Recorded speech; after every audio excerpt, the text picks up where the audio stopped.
ಆಚಾರ್ಯರು. ಇವರು ನಮ್ಮಿಂದ ತಪ್ಪಿಸಿಕೊಳ್ಳುವುದಕ್ಕೆ ಆಗ್ತದಾ? ಆಗ್ಲಿಕ್ಕಿಲ್ಲ. ನಾನು ಕಾಡುವುದಕ್ಕೆ ಮುಂದಾಗಿದ್ದೇನೆ, ಕಾಡುತ್ತೇನೆ. ಹೇಗೆ ಏನು ಅಂತೇಳಿ ಹೇಳುವುದಿಲ್ಲ.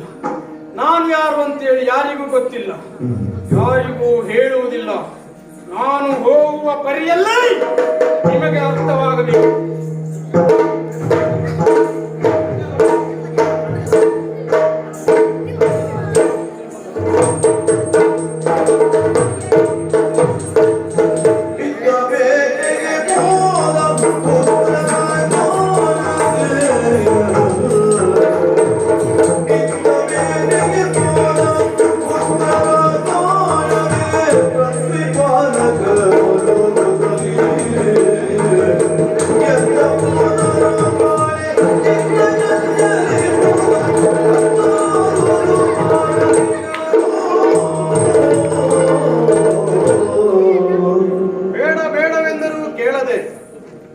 ತಮ್ಮ ವಿದ್ಯೆ ಪ್ರದರ್ಶನಕ್ಕಾಗಿ ಅಡವಿಗೆ ಹೋದ ಮಕ್ಕಳು ಹಿಂದಿರುಗಲಿಲ್ಲ.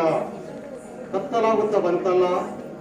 ಹೋದ ಮಕ್ಕಳು ಬರದೆ ಮನಸ್ಸಿಗೆ ಶಾಂತಿ ಇಲ್ಲ. ಹೋದ ಮಕ್ಕಳನ್ನು ಹುಡುಕಬೇಕು. ಏನು ಮಾಡುವುದು?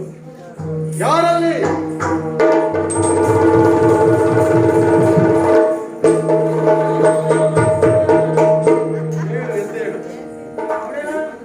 ಕಾಡಿಗೆ ಹೋದ ಮಕ್ಕಳು ಅರಮನೆಗೆ ಹಿಂದಿರುಗಲಿಲ್ಲ.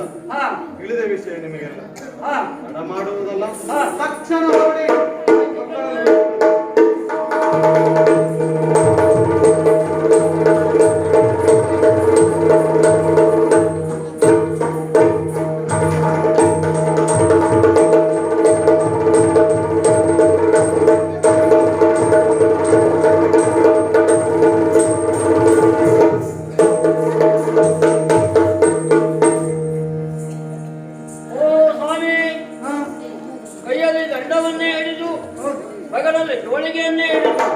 ಮುಂದೆ ಸಾಗುತ್ತಾ ಇದ್ದೀರಲ್ಲ, ಎಲ್ಲಿಗಾಗಿ ಹೋಗಿರೋ ಅದನ್ನು ಏನುಂಟು ಸ್ವಾಮಿ?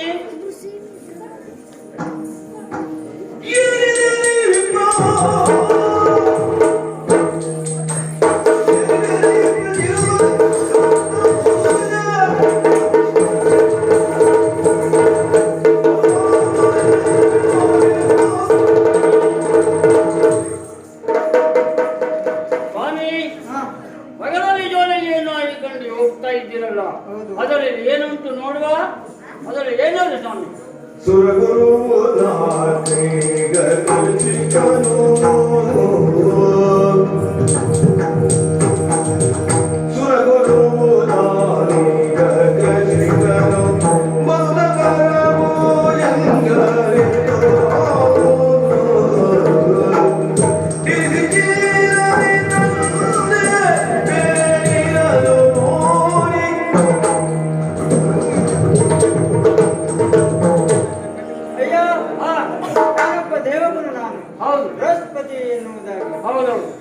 ಗಂಗಾ ಸ್ನಾನಕ್ಕೆಂದು ಭೂಲೋಕದ ಕಡೆ ತೆರಳಿ ಬಂದವನು ನಾನು. ಬರುತ್ತಿರುವಂತಹ ಸಂದರ್ಭದಲ್ಲಿ ಕೃಷಿಕನವರನ್ನು ಎದುರಾದ. ತಾನು ಬೆಳೆದಂತ ಕರುಬುಜ ಹಣ್ಣನ್ನು ದಾನವಾಗಿ ನೀಡಬೇಕೆನ್ನುವಂತ ಗುರುಗಳ ಆದೇಶದ ಮೇರೆಗೆ 2 ಕರುಬುಜ ಹಣ್ಣನ್ನು ದಾನವಾಗಿ ನೀಡಿದ. ಅದೇ ಬೇರೆ ಏನಿಲ್ಲಯ್ಯ.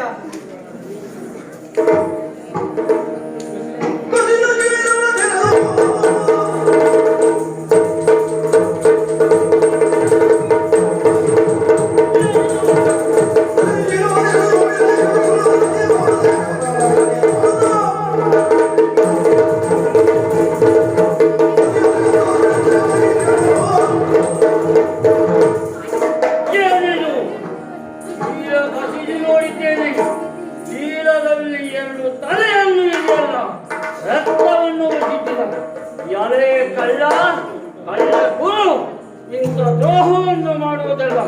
2 ಮಕ್ಕಳ ತಲೆಯನ್ನು ಕಡಿದು ಚೀಲದಲ್ಲಿ ಹಾಕಿಕೊಂಡು ಬಂದಿದ್ದೀಯಲ್ಲ, ನಿನ್ನನ್ನು ಹಾಗೆ ಬಿಡುವುದಲ್ಲ. ನಮ್ಮ ಕೆಲಸದಲ್ಲಿ ಓಡಿ ಒಪ್ಪಿಟ್ಟು ಹೋಗುತ್ತೇನೆ.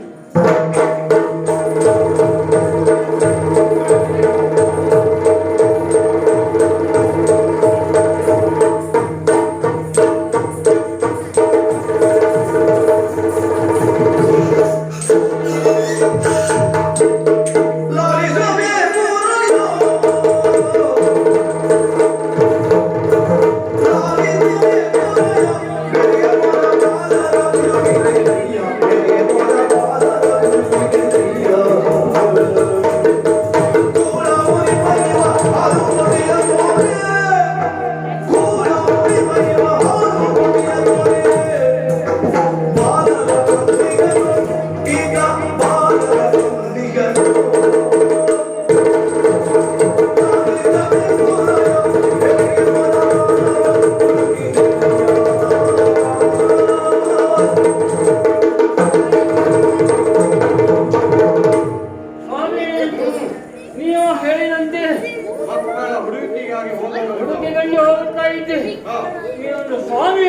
ಸಿಕ್ಕಿದನು. ಅವನ ಬಗಲಲ್ಲಿ ಜೋಳಿಗೆ ನಿಂತು ಸ್ವಾಮಿ ಅದನ್ನು ತೆಗೆದು ನೋಡಿದ್ದೇನೆ. ಇದರಲ್ಲಿ ಸ್ವಾಮಿ ನಿಮ್ಮ ಮಕ್ಕಳ ತಲೆ ಇದೆ ಸ್ವಾಮಿ.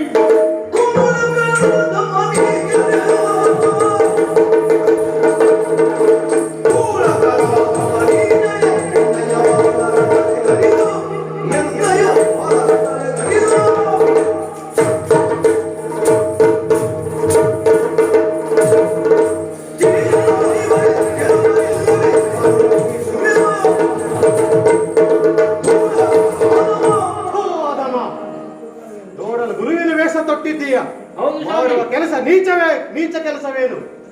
ಆಡುವ ಮಕ್ಕಳ ತಲೆ ಕಡಿದು ಜೋಳಿಗೆ ಎಲ್ಲ ತುಂಬಿದ್ಯಲ್ಲ,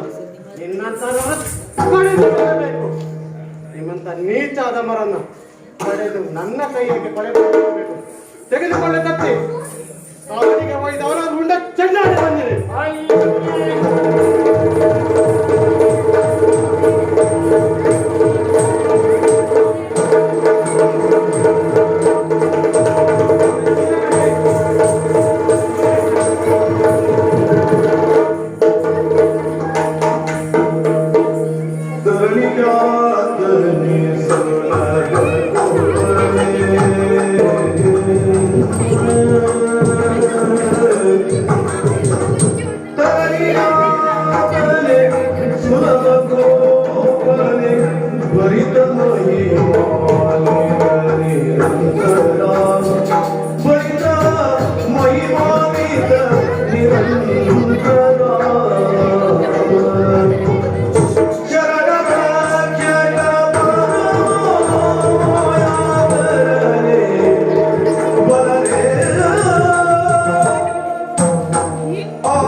ತಿಳಿಯದೆ ಅಪರಾಧವಾಯಿತು ಸ್ವಾಮಿ.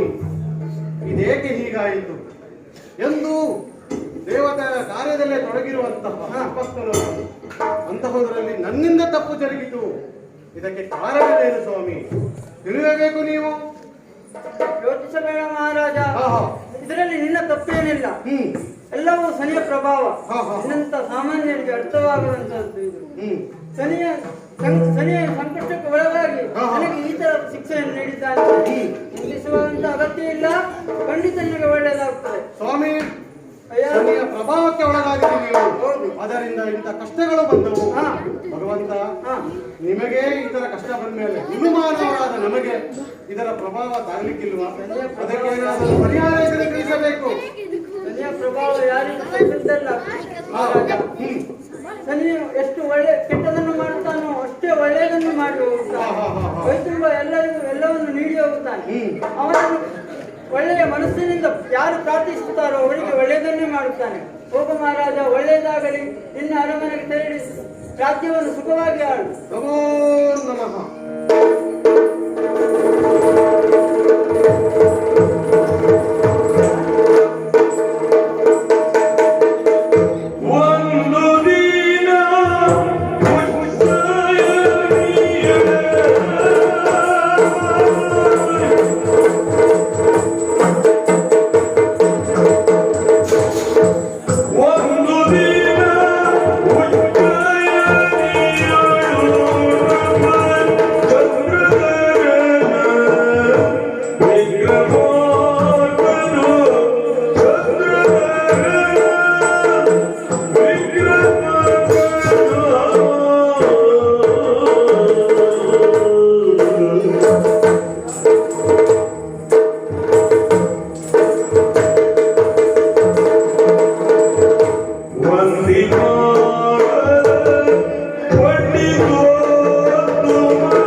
ಖ್ಯಾತಿ ಹೊಂದಿದಂತಹ ನಾನು ಎಲ್ಲಿಯವರೆಗೆ ಕೇಳಿದ್ರೆ ಉತ್ತರದ ಎತ್ತರದ ಹಿಮಾಲಯದ ತುತ್ತ ತುದಿಯಿಂದ ಹಿಡಿದು ದಕ್ಷಿಣದ ಧನುಷ್ಕೋಟಿಯವರೆಗಿನ 56 ರಾಷ್ಟ್ರಗಳಲ್ಲಿ ಅತ್ಯಂತ ಖ್ಯಾತಿ ಹೊಂದಿದಂತಹ ನಾಡು ಈ ಉಜ್ಜಯಿನಿ.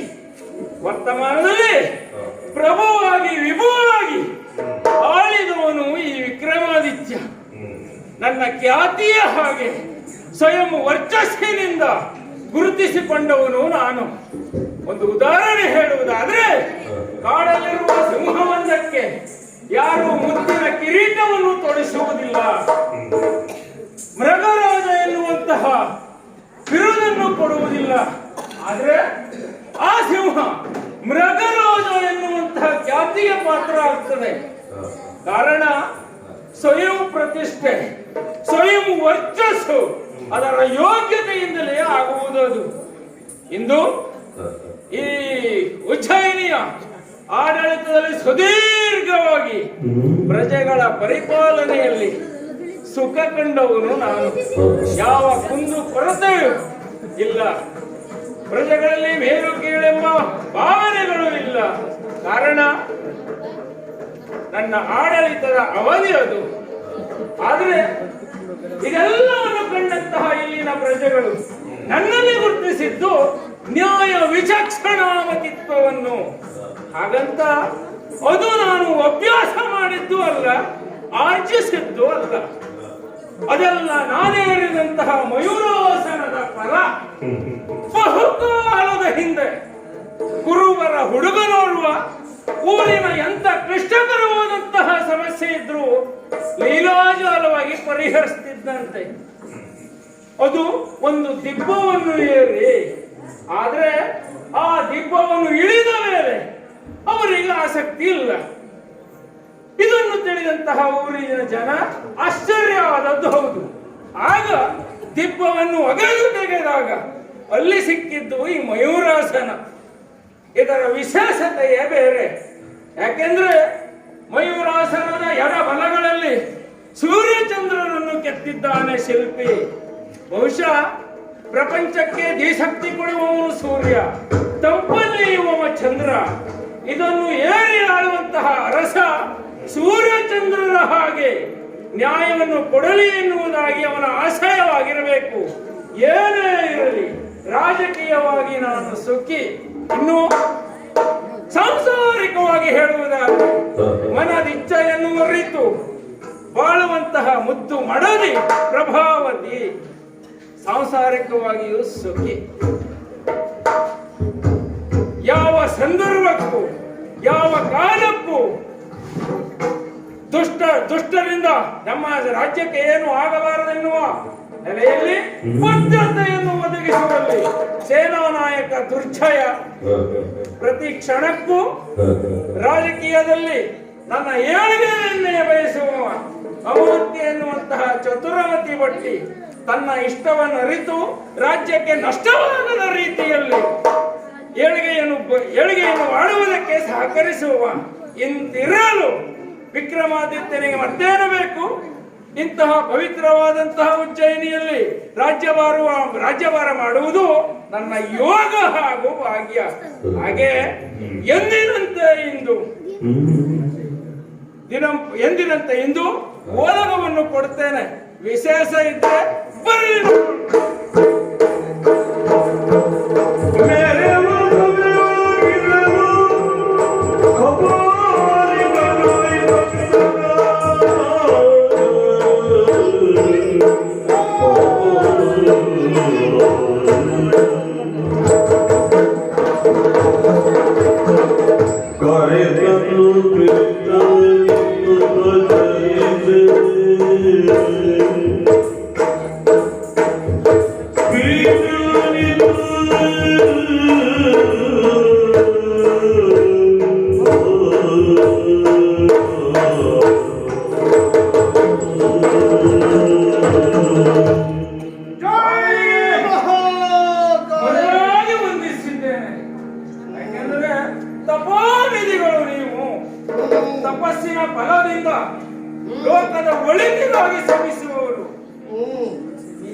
ಬಂದದ್ದು ಅಂತ ಆದ್ರೆ ಈ ಉಜ್ಜಯಿನಿಯ ಪಾವನವಾಯಿತು. ನಾನು ಒಬ್ಬ ಅಲ್ಲ, ಉಜ್ಜಯಿನಿಯ ಸಮಸ್ತರು ಪಾವನರರು. ಆದ್ರೆ ಬಂದವರಲ್ಲಿ ಯಾಕೆ ಬಂದಿರಿ ಅಂತ ಕೇಳಿದ್ರೆ ತಪ್ಪಾಗ್ತದೆ ಅಲ್ವಾ? ಕೇಳಿದ್ರೆ ಹೋದ್ರೆ ವಿಷಯ ಗೊತ್ತಾಗುವುದಿಲ್ಲ. ಹಾಗಾಗಿ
ನನ್ನಿಂದ ಏನಾದರೂ ತಪ್ಪಾಗಿರಬಹುದೇ? ಹಾಗೆಲ್ಲ ತಪ್ಪಾಗ್ಲಿಕ್ಕಿಲ್ಲ. ಆದ್ರೆ ನಿಮಗೆ ನನ್ನಿಂದ ಏನಾದರೂ ಸಹಾಯ ಆಗಬಹುದಾ? ಅದು ಸ್ವಲ್ಪ ಕಷ್ಟವೇ. ಯಾಕೆಂದ್ರೆ ತಪೋನಿಧಿಗಳು ನೀವು, ಸಾಮಾನ್ಯ ನಾನು. ನನ್ನಿಂದ ನಿಮಗೆ ಸಹಾಯ ಬೇಕಾ? ಆದ್ರೂ ನಿಮ್ಮಲ್ಲಿ ಕೇಳುವುದು, ಇಲ್ಲಿವರೆಗಾದಂತ ಬಂದಂತಹ ನಿಮ್ಮನ್ನು ಸರಿಯಾಗಿ ಉಪಚರಿಸಿದ್ದೇನೆ. ಹಾಗಾಗಿ ಯಾಕೆ ಬಂದಿರಿ, ನನ್ನಿಂದ ಏನಾಗಬೇಕೆನ್ನುವುದನ್ನು ಬರಬೇಕು.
ಸಂತೋಷವಾಯಿತು. ಬಂದೊಡನೆ ನಮ್ಮನ್ನ ಸತ್ಕರಿಸಿ ಪೀಠದಲ್ಲಿ ಕುಳ್ಳಿರಿಸಿ ನೀನು ಕೈದಂತಹ ಉಪಚಾರ. ಯಾಕೆಂದರೆ ನಾವು ಸಾಮಾನ್ಯವಾದಂತಹ ವರ್ಗಕ್ಕೆ ಸೇರಿದವರೇ ಅಲ್ಲ. ರಾಜನಾಗಿ ನೀನು ಚಾತುರ್ವರ್ಣ್ಯಗಳನ್ನ ಪರಿಪಾಲಿಸುತ್ತಾ ಬಂದವನಲ್ಲವೇನೋ? ಹೌದು. ನಾವು ಅದು ಯಾವುದಕ್ಕೂ ಸೇರಿದವರ ನಾಲ್ಕರಲ್ಲಿ ಯಾವುದೂ ಅಲ್ಲ. ನಾವು ಪಂಚ ತಪ್ಪು ತಿಳಿಯಬೇಕಾಗಿಲ್ಲ. ನಾವು ಅವರಲ್ಲ, ಕಾಪಾಲಿಕ ವರ್ಗಕ್ಕೆ ಸೇರಿದವರು ನಾವು. ಕಾಪಾಲಿಕರು ನಾವು, ಕಾಪಾಲಿಕರು. ಹೌದು. ನಿನ್ನದಾದಂತಹ ಏಳ್ಗೆಯನ್ನ ಕೇಳಿ ನನ್ನದಾದಂತಹ ಧ್ಯೇಯವನ್ನು ಈಡೇರಿಸಿಕೊಳ್ಳುವುದಕ್ಕಾಗಿ ಯೋಚಿಸುತ್ತಾ ಇರುವಂತಹ ಹೊತ್ತಿನಲ್ಲಿ ನನ್ನ ತಲೆಗೆ ಎಷ್ಟು ಬಾರಿ ಯೋಚಿಸಿದ್ರಿ? 99 ಬಾರಿ ಇಲ್ಲಿಯ ತನಕ ಯೋಚಿಸಿದ್ದೆ. 100ನೆಯ ಬಾರಿ ನನ್ನ ತಲೆಗೆ ಹೊಡೆದದ್ದು ನಿನ್ನ ತಲೆ. ಹಾಗಾಗಿ ನಾನು ಇಲ್ಲಿಯ ತನಕ ಬರಬೇಕಾಯಿತು. ಲೋಕ ಕಲ್ಯಾಣಾರ್ಥವಾಗಿ ಮಹತ್ತರವಾದಂತಹ ಯಾಗವನ್ನ ಕೈಗೊಂಡ ಇರುವಂತಹ ನಮಗೆ ಯಾರಾಗಬಹುದು ಎಂದು ಯೋಚಿಸುತ್ತಿರುವಂತಹ ಹೊತ್ತಿನಲ್ಲಿ ನಿನ್ನ ತಲೆ ನನಗೆ. ಹಾಗಾಗಿ ಇಲ್ಲಿಯ ತನಕ ನಾವು ಬರಬೇಕಾಯಿತು. ಯಾಗವನ್ನ ಪೂರೈಸುವಂತಹ ನನಗೆ ಬರುವಂತಹ ತೊಂದರೆ ತೊಡಕುಗಳು ಶ್ರೇಯೋಸಿ ಬಹುವಿಘ್ನಾನಿ ಅಲ್ಲವೋ? ಒಂದು ಒಳ್ಳೆಯ ಕಾರ್ಯವನ್ನ ಮಾಡಲಿಕ್ಕೆ ಹೊರಟ್ರೆ ವಿಘ್ನಗಳು ಸಾವಿರಾರು ಇರುವಂತೆ. ಹಾಗಾಗಿ ಆ ವಿಘ್ನವನ್ನ ನಿವಾರಿಸಿಕೊಳ್ಳುವುದಕ್ಕೆ ಯಾರಾಗಬಹುದು ಎಂದು ಯೋಚಿಸಿ ಮತ್ತೆ ನನ್ನ ತಲೆಗೆ ಹೊರಟಿರುವುದು ಸ್ವಾಮಿ. ನಿಮ್ಮಲ್ಲಿ ಒಂದು ಮಾತು, ಏನು? ಇಂತಹ ವಿಘ್ನ ಎದುರಾಗ್ತದೆ ಅಂತಾದ್ರೆ ಸಾಮಾನ್ಯ ಜನಕ್ಕಾದ್ರೆ ಎದುರಿಸುವುದು ಕಷ್ಟ. ತಪಸ್ಸುಗಳಾದಂತಹ ನಿಮಗೆ ಇದು ಕಷ್ಟವಾ? ರಾಜನ್, ಬುದ್ಧಿವಂತನಿದ್ದೀಯೇ ನೀನು. ತಪಸ್ವಿಗಳಾದಂತಹ ನಮಗೆ ಮನಸ್ಸಿನ ಸಂಕಲ್ಪದಿಂದಲೇ ನಾವು ಅದನ್ನು ನಿವಾರಿಸಿಕೊಳ್ಳಬಹುದು. ಆದರೆ ಇಲ್ಲಿ ಹಾಗೆ ಆಗುವುದಿಲ್ಲ. ಯಾಕೆ ಗೊತ್ತುಂಟ? ಯಥೇಚ್ಛಿತವಾದಂತಹ ಕಾರ್ಯ ಅದು. ನಾವು ಕೈಗೊಳ್ಳುವಂತಹ ಕಾರ್ಯ ಮಹತ್ತರವಾದದ್ದು. ನಾವು ಗಳಿಸಿದಂತಹ ಆರ್ಜಿಸಿದಂತಹ ಪುಣ್ಯವನ್ನ ಈ ಸಣ್ಣ ಕೆಲಸಕ್ಕೆ ನಾವು ವ್ಯಯಿಸುವುದೇನೋ ಅಲ್ಲವಲ್ಲ? ಖಂಡಿತವಾಗಿ ನಿನ್ನಂಥವನಿರುತ್ತ ಮತ್ತೆ ನಮಗೆ ಯಾಕೆ ಅದರ ಗೊಡವೆ? ಅದಕ್ಕಾಗಿ ಯಜ್ಞ ಯಾವಾಗ, ಯಾವ ಸಮಯದಲ್ಲಿ, ಯಾವ ದಿವಸ?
ಅಮಾವಾಸ್ಯೆಯ ದಿನ ಮಂಗಳವಾರ ಮುಸ್ಸಂಜೆಯ ಹೊತ್ತಿನಲ್ಲಿ ಇದೋ ಅನತಿ ದೂರದಲ್ಲಿ ಊರ ಹೊರಗೆ ಇರುವಂತಹ ಕಾಳಿಕಾಲಯದಲ್ಲಿ ನಮ್ಮ ಯಾಗಶಾಲೆ ಇದೆ. ಅಲ್ಲಿಯೇ ನಮ್ಮ ಈ ಹವನವನ್ನ ಪೂರ್ತಿಗೊಳಿಸಬೇಕು ಎಂಬುದಾಗಿ ನಾವು ಬಯಸಿದ್ದೇವೆ. ಒಳ್ಳೆಯ ಕಾರ್ಯ ಮಾಡುವುದಕ್ಕೆ ಅಮಾವಾಸ್ಯೆ, ಮಂಗಳವಾರ, ಮುಸ್ಸಂಜೆಯ ಸಮಯ ಬಳಸುವುದು ಕಡಿಮೆ. ರಾಜನ್, ನಾವು ಕಾಪಾಲಿಕರು. ಹಾಗೆ ನಮಗೆ ಯಾವುದೇ ಪ್ರಪಂಚದ ಉಳಿದವರ ಹಾಗೆ ಅನ್ನವೇ ಅಲ್ಲ, ನಮ್ಮದೇ ಭಿನ್ನ. ಹಾಗಾಗಿ ನಾವು ಅದನ್ನೇ ಆಯ್ಕೆ ಮಾಡಿಕೊಂಡಿದ್ದೇವೆ. ಅದಕ್ಕಾಗಿ ಸಹಾಯವನ್ನು ಬಯಸಿ ಬಂದಿದ್ದೇವೆ. ಯಾರಿಂದ ನಿಮಗೆ ಸಮಸ್ಯೆ? ಒಂದು ಅಲ್ಲಿಯೇ ಆ ಸ್ಥಳದಲ್ಲಿ ಮರದ ಮೇಲೆ ಇರುವಂತಹ ಒಂದು ಬೇತಾಳ, ಆ ಬೇತಾಳದಿಂದ ಉಂಟಾಗುವಂತಹ ತೊಂದರೆಯನ್ನ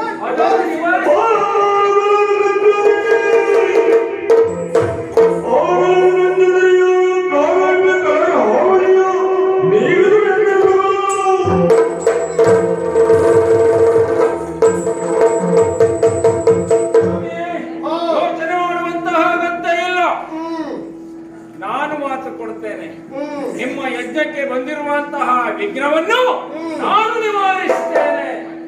ಆ ಬಗ್ಗೆ ಯೋಚನೆ ಮಾಡುವ ಅಗತ್ಯ ಇಲ್ಲ.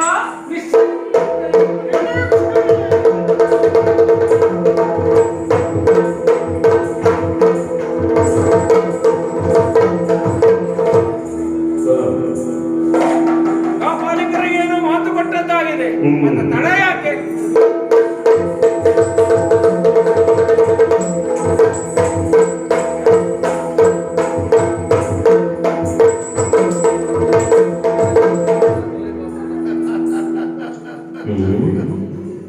ನಿರೀಕ್ಷೆಯಲ್ಲೇ ಇದ್ದೇನೆ. ಬಂದಾನಲ್ಲ ಈತ. ನಾವು ಯಾರು? ಒಂದಾನೊಂದು ಕಾಲದಲ್ಲಿ ನಾನು ಅರಸನಾದವನು. ಆದರೆ ಉಂಟಾದಂತಹ ಪರಿಸ್ಥಿತಿಯಿಂದಲಾಗಿ ನಮಗೆ ಹೀಗಾಗಿದೆ. ಅಂದೊಂದು ದಿನ ನನಗೆ ಸಿಕ್ಕಂತಹ ಶಿಲಾಶಾಸನ ನನ್ನ ಬಯಕೆ ಈಡೇರಬೇಕು ಪುನಃ ಎಂತಾದರೆ ನನಗೆ ಸಾಮ್ರಾಜ್ಯದ ಒಂದು ಅರಸು ನಾನು ಆಗಬೇಕು ಎಂತಾದರೆ ಆ ಶಿಲಾಶಾಸನದಲ್ಲಿ ಬರೆದಂತಹ ಒಕ್ಕಣಿಕೆ ಅಲ್ಲವೇ ಅದು? ಒಬ್ಬ ಯೋಗಿಯನ್ನು ಅಥವಾ 100 ಮಂದಿ ಅರಸು ಮಕ್ಕಳ ತಲೆಯನ್ನು ಕೊಡಬೇಕು. ಊರ ಹೊರಗಿರುವ ಕಾಳಿಕಾ ಆಲಯದಲ್ಲಿ ನನ್ನ ಸಂಕಲ್ಪ ಅದೇ. ಯೋಗಿಯರನ್ನ ಹೋಗಿ ನಾವು ಮುಟ್ಟಲಿಕ್ಕಾದರೂ ಸಾಧ್ಯವೋ? ನಾವೇ ಉರಿದು ಹೋಗುತ್ತೇವೆ. ಹಾಗಾಗಿ ಅರಸು ಮಕ್ಕಳನ್ನ ನಾನು ಇಲ್ಲಿಯ ತನಕ 99 ಮಂದಿ ಬಲಿಯನ್ನ ಕೊಟ್ಟಿದ್ದೇನೆ.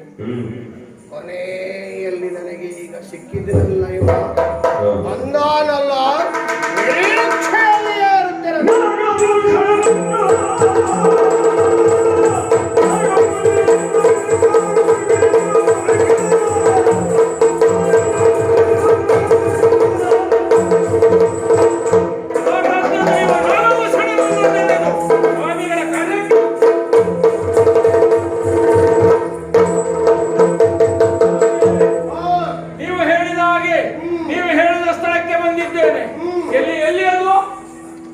ನೋಡಿದೆ ಎಂಬ ಬಗೆಯ ಮಧ್ಯದಲ್ಲಿ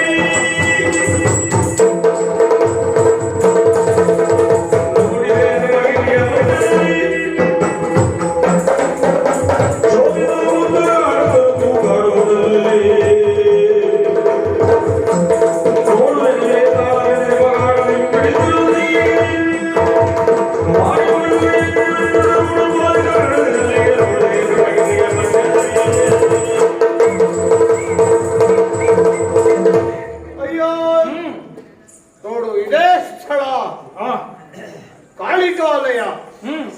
ಅದು ಅನತಿ ದೂರದಲ್ಲಿ ಇರುವಂತಹ ಆ ಮುತ್ತುಗದ ಮರ, ಮುತ್ತುಗದ ಮರ. ಅದರ ಆ ರೆಂಬೆಯಲ್ಲಿ ನೋಡಿದೆಯಾ ಕೊನೆಯಲ್ಲಿ ತಲೆ ಕೆಳಗಾಗಿ ನೇತಾಡುತ್ತಾ ನೇತಾಡುವುದಷ್ಟೇ ಅಲ್ಲ, ವಿಕಾರವಾದಂತಹ ಚೀತ್ಕಾರ. ಅದೇ ನನಗೆ ಕಾರ್ಯಕ್ಕೆ ಪ್ರತಿ ಸಾರಿ ಬಂದಿದೆ. ಹೌದು, ತಲೆ ಬಿಸಿ ಮಾಡುವಾಗ ಇಲ್ಲ, ನಾನಿದ್ದೇನೆ. ಆಗಲಿ ಅಂತ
ಯಾಕೆ ನಾನು ಮರದ ಟೊಂಗಿಯಲ್ಲಿ ತಲೆ ಕೆಳಗಾಗಿ ನೇತಾಡ್ತಿರುವಾಗ ನಿನ್ನಿಂದ ಉಪದ್ರವ ಆಗ್ತದಲ್ಲ, ಆ ಕಾರಣಕ್ಕಾಗಿ ಎಳೆದು ತಂದಿದ್ದೇನೆ. ಈಗ ಎಳೆದು ತಂದಿದ್ಯಾ? ಈಗ ಹೋಗುವಾಗ ಹಾ. ಬೇಸರ ಆಗ್ತದಲ್ಲ, ಆಯಾಸ ಆಗ್ತದೆ. ನಾನು ಕತೆ ಹೇಳ್ತೇನೆ. ನೀನು ಹಾ. ಬೇತಾಳನ ಬಾಯಲ್ಲೂ ಒಂದು ಕಥೆಯ ಹಾ, ಕತೆ ಕತೆ ಆಗ್ಲಿ ಬಿಡು. ಹಾ, ಹೇಳ ನೋಡು. ಕತೆ ಹೇಳ್ತೇನೆ. ಹಾ. ಆದ್ರೆ ಕೊನೆಯಲ್ಲಿ ಒಂದು ಪ್ರಶ್ನೆ ಕೇಳ್ತೇನೆ. ಕಥೆಯ ಮಧ್ಯದಲ್ಲಿ ಬರುವಂತಹ ಪ್ರಶ್ನೆ. ಹಾ. ಅದಕ್ಕೆ ನೀನು ಸರಿಯಾಗಿ ಉತ್ತರ ಕೊಟ್ಟೆ ಅಂದ್ರೆ ಉತ್ತರ ಗೊತ್ತಿದ್ದು ಉತ್ತರಿಸದೆ ಹೋದ್ರೆ ತಲೆ ಹೋಳಾಗ್ತದೆ, ಅಬ್ಬಾ. 1000 ಹೋಳಾಗ್ತದೆ. ಹೇಳ ನಿಮ್ಮವನೇ. ಹಾ. ಎಷ್ಟು ಮಾಡ್ತಾನೆ ನಿಂದು? ಕೇಳು ನೋಡೋಣ. ಹಾ. ಸರಿಯಾಗಿ ಉತ್ತರ ಕೊಡು. ಉತ್ತರ ಕೊಟ್ಟೆ ನಾನು ಪುನಃ ಆಗ್ತೇನೆ. ಪ್ರಶ್ನೆ ಸರಿಯಾಗಿ ಕೇಳ್ಬೇಕು. ಯಾಕೆಂದ್ರೆ ಹಾ. ಉತ್ತರಿಸುವವನ ಜಾಗದಲ್ಲಿದ್ದವ ಯಾರು? ಹಾ. ಚಲ ಬಿಡದ ತ್ರಿವಿಕ್ರಮ. ಓಹೋ, ಹಾಗಾದ್ರೆ ಕೇಳು. ಹಾ. 3 ಜನ ರಾಜಕುಮಾರರು, ಹ್ಮ್. ಒಂದು ರಾಜಕುಮಾರಿ, ಒಬ್ಬಳು ರಾಜಕುಮಾರಿ. ಆಮೇಲೆ ವಿದ್ಯಾಭ್ಯಾಸಕ್ಕೆಂದು ಗುರುಮಠಕ್ಕೆ ಬರ್ತಾರೆ. ಹ್ಮ್. ವಿದ್ಯಾಭ್ಯಾಸ ಮಾಡ್ತಾ ಮಾಡ್ತಾ ಮಾಡ್ತಾ ಹ್ಮ್. ವರ್ಷ ಕಳೆದ ಹಾಗೆ ಹ್ಮ್. ಅವರಲ್ಲಿ ಪ್ರೀತಿ ಪ್ರೇಮ ಬೆಳೆಯುತ್ತದೆ ಹಾ. ಅವರಲ್ಲಿ. ಹಾ. ಆವಾಗ ಈ ರಾಜಕುಮಾರರು ಹಾ. ರಾಜಕುಮಾರಿ ಹತ್ರ ಕೇಳದೆ ಹಾ. ಸೀದವಾಗಿ ಹಾ. ನೇರವಾಗಿ ಅವಳ ತಂದೆ ಹತ್ರ ಅರಮನೆಗೆ ಹೋದ್ರು. ಹೋದ್ರು. ಆಮೇಲೆ ಅವರ ತಂದೆ ಹತ್ರ ಕೇಳ್ತಾರೆ, ಹ್ಮ್. ನಾವು ಮದುವೆ ಆಗುತ್ತೇವೆ, ನಿಮ್ಮ ಮಗಳನ್ನು ನಮಗೆ ಕೊಡಿ ಅಂತ. ಹ್ಮ್. ಇದ್ದದ್ದಷ್ಟು. ಒಬ್ಬಳು, ಹಾ. ಇವರು 3 ಜನ. ಆಮೇಲೆ ಆವಾಗ ರಾಜ, ಹ್ಮ್. ಈ ವರ್ಷ ನಾನು ಮದುವೆಯನ್ನು ಮಾಡುವುದಿಲ್ಲ, ಹ್ಮ್. ಮುಂದಿನ ವರ್ಷ ಬನ್ನಿ ಅಂತ ಹೇಳ. ಬಂದ್ರ. ಹಾ, ಬೇಸಿಗೆ ಕಾಲ ಮುಗಿಯಿತು, ಹ್ಮ್. ಮಳೆಗಾಲ ಮುಗಿಯಿತು, ಹ್ಮ್. ಚಳಿಗಾಲ ಸುರುವಿನಲ್ಲಿ ಬಂತು. ಆಮೇಲೆ ಆಮೇಲೆ ಹ್ಮ್. ಬಂದವರು ರಾಜನ ಹತ್ರ ಕೇಳ್ತಾರೆ, ಹ್ಮ್. ನಮ್ಮನ್ನು ಮದುವೆ ಮಾಡಿ ನಿನ್ನ ಮಗಳ ಹತ್ರ ಅಂತ. ಹಾ. ಆಗ ವಿಪರ್ಯಾಸ ನೋಡು, ಹಾ. ಆ ಸಮಯದಲ್ಲಿ ಆ ರಾಜಕುಮಾರಿ ಸತ್ತು ಹೋಗಿರುತ್ತಾಳೆ. ಮುಗೀತಲ್ಲ. ಯಾಕೆ? ಮುಗಿಲಿಲ್ವ ವಿಷಯ ಕಥೆ? ಇದ್ದಿದ್ದು ಅದು. ಹಾ. ಅದನ್ನು ತಿಳಿದ ಈ ರಾಜಕುಮಾರರು, ಹ್ಮ್. ಒಬ್ಬನು ಬಹಳವಾಗಿ ಪ್ರೀತಿಸ್ತಾ ಇದ್ದವನು ಹ್ಮ್.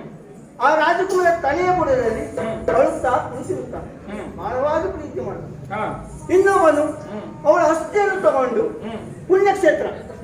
ಪುಣ್ಯಕ್ಷೇತ್ರಕ್ಕೆ ಹೋಗಿ ಅವಳ ವಿಧಿ ಕಾರ್ಯಕ್ರಮವನ್ನು ಮುಗಿಸುತ್ತಾನೆ. ಹ್ಮ್. ಇನ್ನೊಬ್ಬನು ತನ್ನ ದಿವ್ಯ ಶಕ್ತಿಯಿಂದ ಅವಳಿಗೆ ಪುನರ್ಜನ್ಮ ಕೊಟ್ಟು ಅವಳನ್ನು ಪುನರ್ಜನ್ಮ ಮಾಡ್ತಾನೆ. ಹಾ. ಅದು ಈಗ ಬಂತು. ಹಾ. ಪುನರ್ಜನ್ಮದಿಂದ ಎದ್ದಂತ ರಾಜಕುಮಾರಿ ಈ 3ರಲ್ಲಿ ಯಾರನ್ನು ಮದುವೆಯಾಗುತ್ತಾಳೆ? ಇದೆಲ್ಲ ಒಂದು ಪ್ರಶ್ನೆಯ.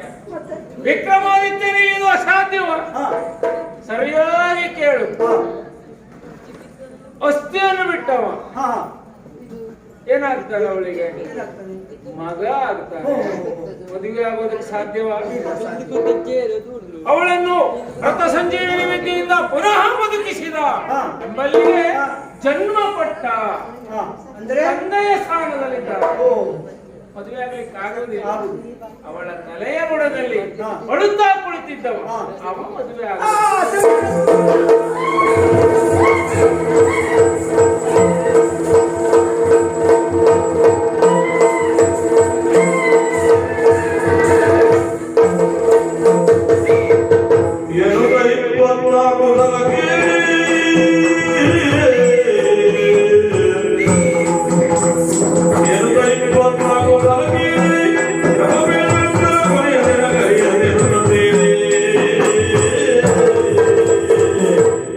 ರಾಜ, ನಾನು ಕೇಳಿದಂತ 24 ಪ್ರಶ್ನೆಗೂ ಸರಿಯಾಗಿ ಉತ್ತರ ಮುಗೀತಾ?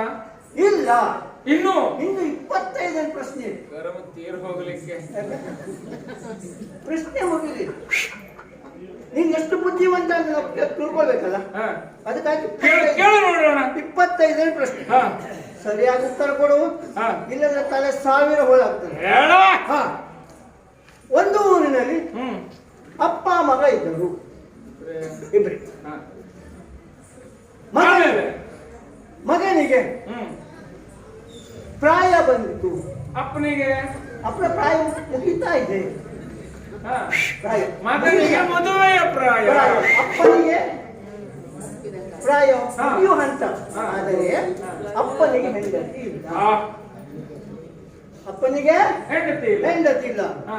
ಈ ಸಂದರ್ಭದಲ್ಲಿ ಹ್ಮ್. ಅಪ್ಪ ಮಗ ಇಬ್ಬರು ಮದುವೆ ಆಗಬೇಕು ಅಂತ ವಿಚಾರ ಮಾಡಿ. ಹಾ. ಒಳ್ಳೆ ಆಲೋಚನೆ. ಹೌದು.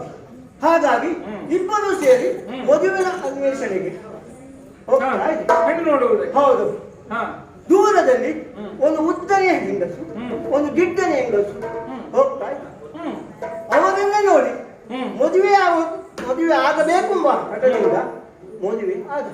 ಆಮೇಲೆ ವರ್ಷ ಕಳೆದೊಳಗೆ ಅವರಿಬ್ಬರಿಗೂ ಸಂತಾನ ಪ್ರಾಪ್ತಿ ಆಯಿತು. ಇದೆ ಅಲ್ಲೂ ವಿಶೇಷ ಇದೆ. ಅಲ್ಲಿ ಮುತ್ತನೆಯ ಹುಡುಗಿ ಇತ್ತಲ್ಲ ಅದನ್ನು ಅಪ್ಪ ಮದುವೆ ಆದ. ಗಿಟ್ಟನ ಹುಡುಗಿ ಇತ್ತಲ್ಲ ಅದು ಮಗ ಮದುವೆ ಆದ. ವಿಶೇಷ ಎತ್ತರಕ್ಕಿರುವವಳು ಯಾರು, ಕುಳ್ಳಕ್ಕಿರುವವಳು ಯಾರು? ಎತ್ತರಕ್ಕಿರುವವಳು ಮಗಳು, ಕುಳ್ಳಕ್ಕಿರುವವಳು ಅಮ್ಮ. ಹೀಗೆ ವರ್ಷ ಕಳೆದೊಳಗೆ ಅವರಿಗೆ ಸಂತಾನ ಪ್ರಾಪ್ತಿ ಈಗ ಬಂತು.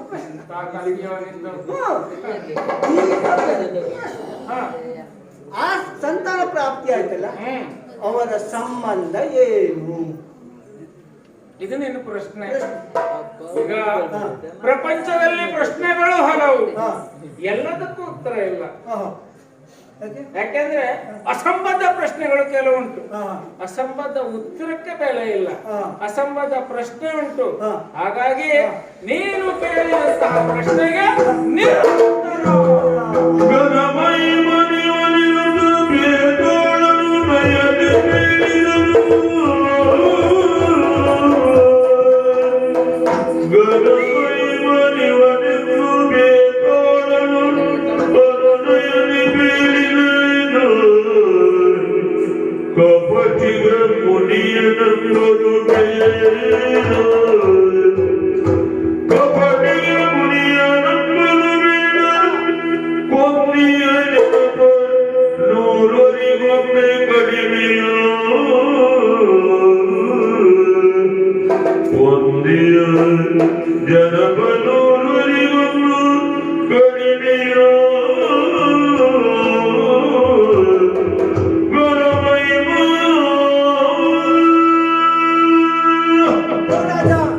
ಕೇಳಿದಂತ 25 ಪ್ರಶ್ನೆಗೂ ಸರಿಯಾಗಿ ಉತ್ತರ ಕೊಟ್ಟೆ.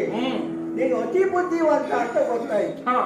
ಆದರೆ ನೀನು ನಡೆದುಕೊಂಡ ದಾರಿ ತಪ್ಪು ಅಂತ ನನಗೆ ಅನಿಸ್ತಾ ಇದೆ. ನಿನಗೆ ಹೌದು, ವಿಕ್ರಮಾದಿತ್ಯನಿಗೆ ಉಪದೇಶ ಮಾಡುವುದು ಬೇತಾಳ.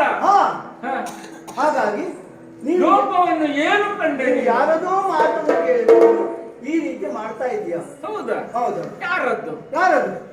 ನೀನು ಕೇಳಿದ್ದು ಬೇರೆ ಯಾರ್ದಲ್ಲ, ಆ ಕಪಟ ಸನ್ಯಾಸಿ ಕಪಾಲಿಯ ಮಾತು. ಅವರು ಬಹಳ ಒಳ್ಳೆಯವರು. ಈ ಕಪಟಿ ತನ್ನ ಸ್ವಾರ್ಥಕ್ಕಾಗಿ ಇಡೀ ದೇಶವನ್ನು ಹಾಳು ಮಾಡ್ತಿದ್ದಾರೆ.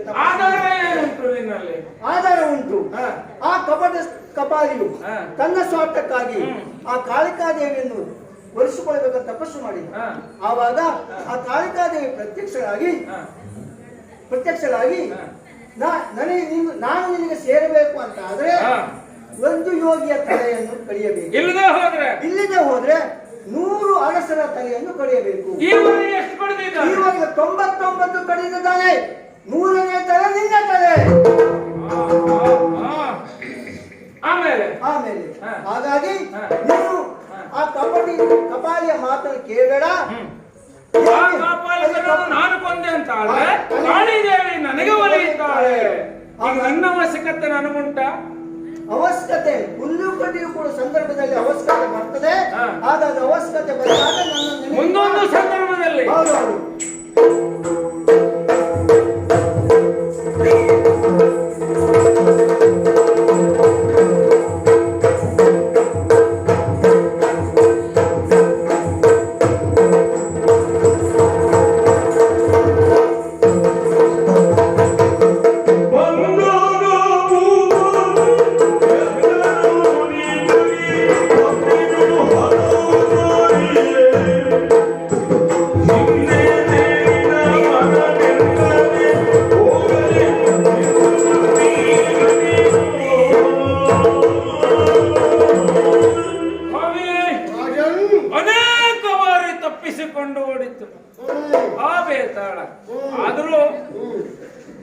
ಕಷ್ಟಪಟ್ಟು ಮರವನ್ನು ಏರಿ ಹಿಡಿದು ತಂದವ ನಾನು.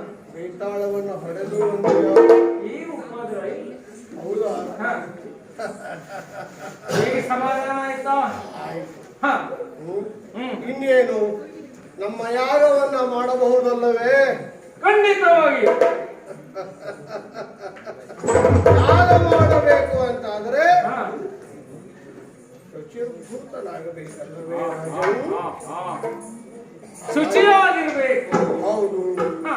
ಹಾಗಾಗಿ ತ್ಯಾಗದಲ್ಲಿ ತೊಡಗಿಸಿಕೊಳ್ಳಬೇಕು ಅಂತಾದ್ರೆ ಶುಚಿರ್ಭೂತರಾಗಿ ಬರಬೇಕು ಅಂತಾದ್ರೆ ಕಾರ್ಯಪ್ರವರ್ತನಾಗಬಹುದಲ್ಲವೇ? ಹೌದು. ಹಾ. ಮತ್ಯಾಕೆ ತಡ? ಹಾ.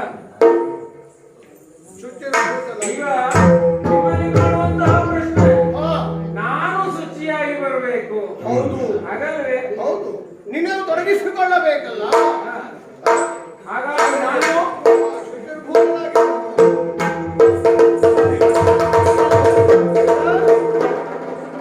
ಸ್ನಾನಕ್ಕೆ ಹೋಗುವವನಿಗೆ ಖಡ್ಗದ ಅವಶ್ಯಕತೆ ಯಾಕೋ? ಹೌದು ಹೌದು. ಆ? ಸ್ನಾನ ಮಾಡುವವನಿಗೆ ಕತ್ತಿ ಬೇಕಾ? ಹೌದು. ಬೇಡ, ಬೇಡ, ಬೇಡ. ಅದಕ್ಕಾಗಿ ಅದನ್ನ ಇಲ್ಲಿಯೇ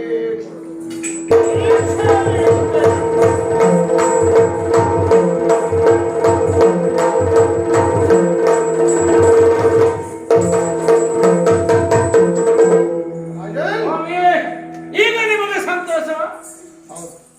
ಆಗಲಿ. ಶುಚಿರ್ಭೂತನಾಗಿ ಬಂದಿದ್ದೇನೆ. ಹೌದು. ಈಗ ಶುರು ಮಾಡಿ. ಇನ್ನು ಕೆಲವು ನಿಯಮಗಳನ್ನ ನಿನಗೆ ನಾವು ಹೇಳಿಕೊಡಬೇಕು. ಹಾ. ಯಾಗಕ್ಕೆ ನಾವು ಹಾ. ತೊಡಗಿಸಿಕೊಂಡಾಗ ಹಾ. ಸಾಷ್ಟಾಂಗ ಪ್ರಣಾಮವನ್ನ ಮಾಡಬೇಕು. ಹಾ. ಹಾ. ಹಾ. ಹಾ. ಸಾಷ್ಟಾಂಗ ಪ್ರಣಾಮಕ್ಕೆ ಹಾ. ಕ್ರಮ ಅನ್ನುವುದಿದೆ. ಹೌದಾ? ಹೌದು. ಹಾ. ಹಾಗಾಗಿ ಹ್ಮ್. ನೀನು ಸಾಷ್ಟಾಂಗ ಪ್ರಣಾಮವನ್ನ ಮಾಡಿ ಹ್ಮ್. ಕಾರ್ಯಪ್ರವರ್ತವಾಗುವಂತೆ ಹಾ. ಸಾಷ್ಟಾಂಗ ಪ್ರಣಾಮ. ಸ್ವಾಮಿ, ಸಾಷ್ಟಾಂಗ ನಮಸ್ಕಾರ ಅಂತ ಹೇಳಿದ್ರೆ ಹಾ. ಉದ್ದಕ್ಕೆ ಬಿದ್ದದ್ದೆಲ್ಲ ನಮಸ್ಕಾರವ? ನಮ್ಮ ದೇಹದ 8 ಅಂಗಗಳು ಅಲ್ವಾ? ಕಾಡಿನಲ್ಲಿ ಹೊಟ್ಟೆ ತುಂಬಿದಂತಹ ಹಬ್ಬ ಒಂದು ಹಾ. ಉದ್ದಕ್ಕೆ ಬಿದ್ದಿರ್ತದೆ, ಹ್ಮ್. ಅದು ಉದ್ದಂಡ ನಮಸ್ಕಾರವ? ಬೇಲಿಯ ಮೇಲಿರುವ ಓದಿಕಾಟ ಒಂದು ತಲೆ ಮೇಲೆ ಕೆಳಗೆ ಮಾಡ್ತದೆ, ಅದು ನಮಸ್ಕಾರವ? ನಮಸ್ಕಾರ ಎನ್ನುವುದಕ್ಕೊಂದು ನಿಯಮ ನಿಬಂಧನೆ ಅಂತ ಉಂಟು. ಅದು ಗೊತ್ತಿಲ್ಲ ಅಂತಲ್ಲ, ಹಾ. ಮಹಾರಾಜನಿಗೆ ಕಷ್ಟ ಯಾಕೆ? ಯಾಕೆ? ಸಿಂಹಾಸನಾರೂಢನಾಗಿ ಆಡಳಿತ ಮಾಡುವಂತಹ ನಾನು ತಲೆ ಬಾಗುವುದಿಲ್ಲ, ನಿಮಗೂ ಗೊತ್ತಿದ್ದಂತಹ ವಿಷಯ. ಹಾಗಾಗಿ ಸಾಷ್ಟಾಂಗ ನಮಸ್ಕಾರ ಏನು ಎನ್ನುವುದನ್ನು ನೀವು ಒಮ್ಮೆ ಮಾಡಿ ತೋರಿಸಿದ್ರೆ ಆಮೇಲೆ ನೀನು ಆಮೇಲೆ ಮಾಡ್ತೀಯಾ? ನಾನು ಮಾಡ್ತೇನೆ. ಆಗಲಿ.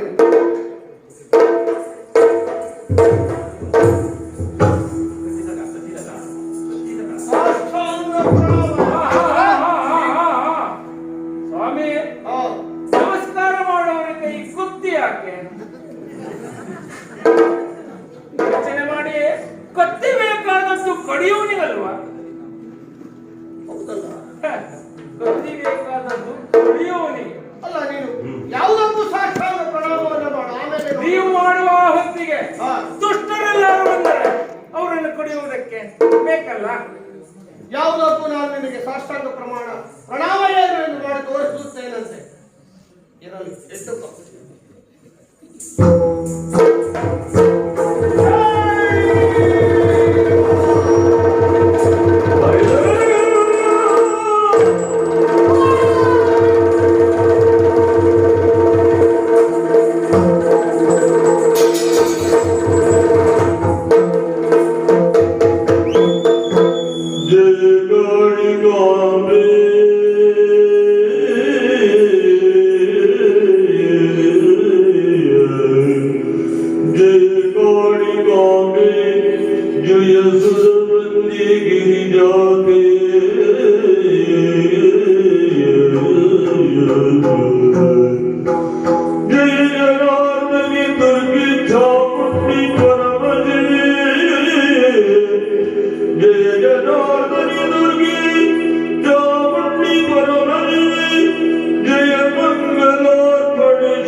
ಶರಣ ಶರಣೆನಲು